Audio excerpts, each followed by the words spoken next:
আসসালামু আলাইকুম আমার কবুতর প্রেমী ভাই বোনেরা। আজকে চলে আসলাম নতুন একটা কবুতরের ভিডিও নিয়ে।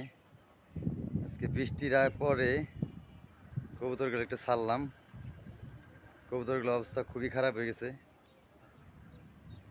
চিন্তা করলাম একটু গোসল করুক, বৃষ্টিতে ভিজুক। কিছু উঠতেছে, এই যে কিছু দাপড়িতে আছে, আর এইখান দিয়ে সব আছে। কবুতরগুলো কেমন আছে, কেমন হয়েছে, ভালো হলে অবশ্যই কমেন্টে জানাবেন, খারাপ হলে বলবেন। সবচেয়ে মজার বিষয় আমি আপনাদের একটা দেখাই। আমার এই যে কবুতরটা, এই যে দেখেন, এই যে দেখেন, এই যে দেখছেন, এক পাও নাই। ছোটবেলায় পাও ঘা হয়েছিল, সেই গায়ের থেকে একটা পা পড়ে গেছে এই বাচ্চাটার। কিন্তু খুব রিস্কের উপর, এই যে আপনি দেখেন একটা পা পড়ে, পাও নাই। খুব কষ্ট করে থাকে, তাও আমি জব করে খাই নাই। আমি কবুতর কখনো কখনো খাই না।